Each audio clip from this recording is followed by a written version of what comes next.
Wir leben in einer Welt der Illusion. Wir glauben, Spionage sei etwas aus James-Bond-Filmen. Männer im Smoking, die in Casinos Baccarat spielen und Weltbösewichte jagen. Wir glauben, unsere Geheimdienste seien unantastbare Festungen, die uns beschützen. Wir glauben, der Westen sei technologisch überlegen und immun gegen Infiltration. Aber was, wenn ich dir sage, dass das alles eine Lüge ist? Was, wenn ich dir sage, dass unsere größten Geheimnisse nicht durch spektakuläre Einbrüche gestohlen werden, sondern einfach gekauft werden? Ganz legal, über die Börse, mit dem Lächeln eines Versicherungsmaklers. Was, wenn ich dir sage, dass der Feind nicht nur vor den Toren steht, sondern längst in unseren Computern, in unseren Telefonen und sogar in den Köpfen unserer Kinder sitzt? Die Geschichte, die ich dir heute erzähle, ist so absurd, dass man sie kaum glauben kann. Aber sie ist wahr. Und sie zeigt, wie naiv, wie arrogant und wie verwundbar der Westen geworden ist. Sie zeigt, dass unsere angeblichen Sicherheitsarchitekten, unsere hochbezahlten Experten, unsere Thinktanks und Ministerien ein Niveau an Realitätsverweigerung erreicht haben, das man kaum in Worte fassen kann. Doch bevor wir in diesen Abgrund blicken, müssen wir kurz innehalten. In dieser neuen, gefährlichen Welt, in der Datenwaffen mächtiger sind als Atombomben und in der jeder Klick überwacht wird, reicht es nicht mehr, nur den Kopf einzuziehen. Du musst die Mechanismen verstehen, die hinter den Kulissen wirken. Du musst lernen, wie du dich und dein Vermögen vor dem schützen kannst, was kommt. Du brauchst eine Festung, du brauchst einen Plan B. Und es gibt eine Festung, eine Insel der Stabilität und Freiheit, mitten im Herzen Europas, aber souverän außerhalb der EU und immun gegen diesen globalen Datenwahnsinn. Die Schweiz, ein Land mit einer Tradition des Datenschutzes, der Diskretion und des Respekts vor der Privatsphäre. Genau diesen Weg, diesen strategischen Sprung in die Freiheit, lehren wir in unserem Intensivseminar Erfolgreich auswandern in die Schweiz. Dieses Seminar findet regelmäßig in Zürich statt. Wir geben dir den kompletten Fahrplan an die Hand. Das ist kein theoretisches Gerede, sondern pures Insiderwissen für Unternehmer, Freiberufler und Privatiers. Wir behandeln alles. Die besten Kantone, die steuerlichen Fallstricke wie die Exit-Tax, die Gründung einer AG oder GmbH, die Pauschalbesteuerung, das unschlagbare Banking und den ultimativen Plan B, den Weg zum Schweizer Pass. Wir zeigen dir, wie du mittelfristig die Schweizer Staatsbürgerschaft erwirbst und dir damit einen der stärksten Pässe der Welt sicherst, den ultimativen Schutzschild. Alle Informationen zum Seminar, bei dem dein Partner übrigens kostenlos mitkommen kann, findest du unter dem Link in der Beschreibung. Und jetzt, wo du weißt, dass es einen Ausweg gibt, lass uns die unglaubliche Geschichte von Right USA ansehen. Stell dir vor, du bist ein CIA-Agent. Du arbeitest verdeckt. Dein Leben hängt davon ab, dass niemand weiß, wer du bist. Aber auch Spione machen Fehler. Sie werden verklagt. Sie brauchen eine Berufshaftpflichtversicherung. Um diese Versicherung abzuschließen, musst du dem Versicherer alles offenlegen. Deinen Decknamen, deine Einsätze, deine Sicherheitsstufe, vielleicht sogar klassifizierte Details. Diese Daten sind der heilige Gral für jeden ausländischen Geheimdienst. Und was macht die USA? Im Jahr 2015 erlaubt sie, dass Right USA, der Spezialversicherer für CIA- und FBI-Agenten, von der Fosun Group gekauft wird. Wer ist Fosun? Ein chinesischer Mischkonzern mit tiefsten Verbindungen zur Kommunistischen Partei Chinas. Das Geld für den Kauf, 1,2 Milliarden $, kam direkt von chinesischen Staatsbanken. Lass dir das auf der Zunge zergehen. Die USA haben der Kommunistischen Partei Chinas praktisch die Personalakten ihrer gesamten Geheimdienstelite verkauft. Legal. Für Geld. Ein Jahr später wachten sie auf. Ein investigativer Journalist deckte es auf. Obama drängte Fosun zum Verkauf. Aber der Schaden war angerichtet. Fosun hatte längst alle Daten. Sie haben die Identitäten, die Schwachstellen, die Geheimnisse, und als sie die Firma zurückverkauften, haben sie wahrscheinlich sogar noch Gewinn gemacht. China bekam die Kronjuwelen der US-Spionage umsonst. Und hier fängt das ganze Ausmaß der Katastrophe erst an. In internen Foren von Geheimdienstveteranen liest man seit Jahren verzweifelte Hinweise darauf, dass ausgerechnet die Betroffenen selbst nie erfahren haben, welche Daten konkret abgeflossen sind. Einer schreibt: Wir wissen nicht, was sie haben. Wir wissen nur, dass sie genug haben, um Karrieren, Netzwerke und Operationen zu zerstören. Ein anderer berichtet: Es war, als hätten wir unsere eigene Kryptographie verschenkt. Nur schlimmer, wir haben uns selbst verschenkt. Das ist kein Einzelfall, es ist System. Ebenfalls 2015 hackte China das Office of Personnel Management und stahl die Fingerabdrücke und Sicherheitsakten von 22 Millionen Regierungsmitarbeitern. 22 Millionen. Ein kompletter Katalog amerikanischer Staatsdiener, ihre Verbindungen, Schwächen, psychologischen Profile, Familien, medizinische Geschichte. Damit kann man Karrieren zerstören, Menschen erpressen, Netzwerke infiltrieren. Und 2020 dann der SolarWinds-Hack. Chinesische und russische Hacker infiltrierten tiefste Ebenen der US-Regierung und Wirtschaft. Man entdeckte Code in Systemen, die eigentlich unhackbar galten. Heimatschutzministerium, Finanzministerium, Pentagon-Zulieferer.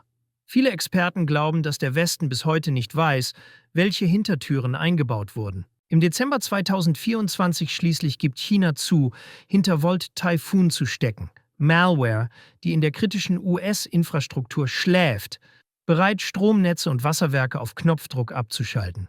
Ein Analyst von CrowdStrike schrieb auf X, Volt Typhoon ist keine Spionage, es ist Kriegsvorbereitung. Die Washington Post veröffentlichte interne Einschätzungen amerikanischer Sicherheitskreise. Volt Typhoon ist so tief verankert, dass ein vollständiges Entfernen Jahre dauern könnte, falls es überhaupt möglich ist. Das ist Krieg. Ein stiller, digitaler Krieg. Und der Westen verliert ihn, weil er schläft. Aber der Angriff findet nicht nur auf Servern statt. Er findet in den Köpfen unserer Kinder statt. TikTok ist die Waffe. In China bekommen Kinder auf Douyin, der chinesischen Version, Matheaufgaben und patriotische Inhalte gezeigt.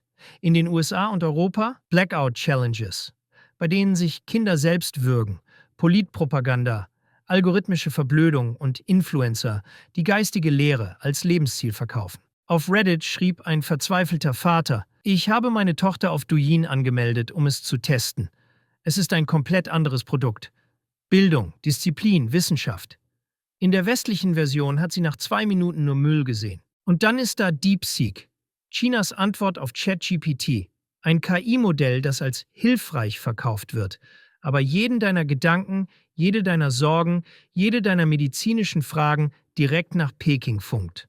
Es ist das ultimative Werkzeug zur Manipulation von Gedanken und Verhalten. Experten auf X waren sich einig. Wenn TikTok das trojanische Pferd war, ist DeepSeek das trojanische Orakel. China kauft Land neben US-Militärbasen. China finanziert lokale Politiker, um Chaos zu stiften. China überschwemmt den Markt mit Fentanyl. Und China untergräbt unsere Wirtschaft mit Plattformen wie Temu und DHgate, die unsere Marken kopieren und direkt an den Kunden verkaufen, um Vertrauen und Wirtschaftskraft zu zerstören. Auf Reddit schreibt ein User, wir laden uns den Spion freiwillig aufs Handy. Wir geben ihnen unsere Daten, unsere Kinder, unsere Infrastruktur. Und wir wundern uns, warum alles den Bach runtergeht. Wir sind die dümmste Zivilisation der Geschichte. Ein anderer auf X kommentiert zynisch, China spielt 4D-Schach und wir streiten darüber, welche Toilette wir benutzen sollen. Right USA war nur die Spitze des Eisbergs. Sie haben uns längst infiltriert. Die Frage ist, willst du Teil dieses Experiments sein? Willst du in einem System leben, das so korrupt und naiv ist, dass es seine eigenen Wächter an den Feind verkauft? Willst du, dass deine Daten, dein Vermögen und deine Zukunft von Algorithmen kontrolliert werden, die in Peking geschrieben wurden? Oder willst du Souveränität? Und deswegen ist der entscheidende Punkt nicht, dass China überall ist. Der entscheidende Punkt ist, dass der Staat nirgendwo mehr ist. Nicht als Schutz, nicht als Wächter, nicht als Garant deiner Freiheit oder deiner Sicherheit. Und genau hier beginnt die eigentliche, unbequeme Wahrheit. Wir leben nicht mehr in einer Welt, in der der Bürger vom Staat geschützt wird. Wir leben in einer Welt, in der der Staat selbst zur größten Schwachstelle geworden ist. Eine träge, selbstgerechte, in sich verfangene Bürokratie, die glaubt, sie sei unfehlbar und dadurch blind ist für die Bedrohungen, die vor ihren Augen stattfinden. Ein Nutzer auf X formulierte es so: China ist nicht brillant. Wir sind inkompetent. Sie spielen Schach. Wir spielen Diversity-Workshops. Und einer auf Reddit schrieb, was mich fertig macht, ist nicht, dass China stark ist, sondern dass wir so unfassbar leicht zu hacken sind. Wir sind ein Kartenhaus, das glaubt, ein Bunker zu sein. Genau das ist der Punkt. Die Gefahr liegt nicht nur im Gegner, sondern im Zerfall des Vertrauens in die Strukturen, die eigentlich für Sicherheit sorgen sollten. Wenn der Staat die falschen Bedrohungen bekämpft und die echten nicht einmal erkennt, dann bist du auf dich allein gestellt, ob du willst oder nicht. Diese Entwicklung führt zu einer logischen Konsequenz. Du kannst dich nicht darauf verlassen, dass die da oben rechtzeitig reagieren. Nicht auf Geheimdienste, die nicht merken, wem sie ihre Daten verkaufen. Nicht auf Ministerien, die erst Monate später feststellen, dass ihre eigenen Systeme kompromittiert wurden. Nicht auf Parlamente, die mit internen Konflikten beschäftigt sind, während ein geopolitischer Gegner ganze Infrastrukturen kartiert. Und schon gar nicht auf Bürokraten, die lieber neue Meldepflichten erfinden, als grundlegende Sicherheitslücken zu schließen. Das Vertrauen in die staatliche Kompetenz ist nicht nur erschüttert. Es ist rational nicht mehr haltbar. Denn wie soll man an einen Schutz glauben, der niemals stattgefunden hat? Wie soll man darauf vertrauen, dass dieselben Leute, die nicht einmal ihre eigene Cybersicherheit schützen können, plötzlich deine schützen? Damit entsteht etwas, das gefährlicher ist als jede ausländische Attacke. Ein System, das nicht mehr funktioniert, aber so tut, als würde es funktionieren. Eine Bürokratie, die unfähig ist, aber weiterhin unendliche Rechte beansprucht. Ein Staat, der schwach ist, aber den Bürger immer stärker gängelt. Eine Illusion von Autorität, die nur noch durch Gewohnheit zusammengehalten wird. Und diese Illusion zerbricht gerade. Im Stillen. Du siehst es an der Reaktion der Menschen. Sie ziehen ihre Daten ab. Sie ziehen ihr Geld ab. Sie ziehen ihre Kinder aus den staatlichen Schulen. Sie ziehen ihr Vertrauen ab. Und sie beginnen, Alternativen aufzubauen. Privat, dezentral, transnational. Ein Kommentator auf X schrieb, die Zukunft gehört nicht Ländern. Die Zukunft gehört Individuen, die verstanden haben, dass Staaten keine Hüter mehr sind, sondern Risiken. Und das ist der eigentliche Wendepunkt. Wir treten in eine Ära ein, in der persönliche Souveränität nicht mehr ein Luxus ist, sondern eine Notwendigkeit. Eine Zeit, in der deine Vorbereitung wichtiger ist als staatliche Strukturen. Eine Zeit, in der du dir selbst die Fragen stellen musst, die früher der Staat beantworten sollte. Wo bist du sicher? Wo bist du weniger angreifbar? Wo bist du weniger exponiert? Wo bist du ein Ziel und wo nur ein Schatten? Welche Daten über dich existieren? Und wer kann sie nutzen? Diese Fragen werden zur neuen Währung der Freiheit. Und deshalb, nicht wegen einer romantischen Vorstellung, nicht wegen irgendeiner Werbung, sondern aus purer geopolitischer Vernunft, suchen immer mehr Menschen kleinere Staaten, Länder mit weniger Angriffsfläche, weniger politischer Hysterie, weniger globaler Vernetzung, weniger Naivität, weniger Überheblichkeit. Länder wie die Schweiz. Nicht, weil diese Orte perfekt wären, sondern weil sie schlicht weniger verwundbar sind. Große Imperien fallen laut. Kleine Länder wie die Schweiz überleben leise. Weil niemand sie zerstören will und weil niemand sie retten muss.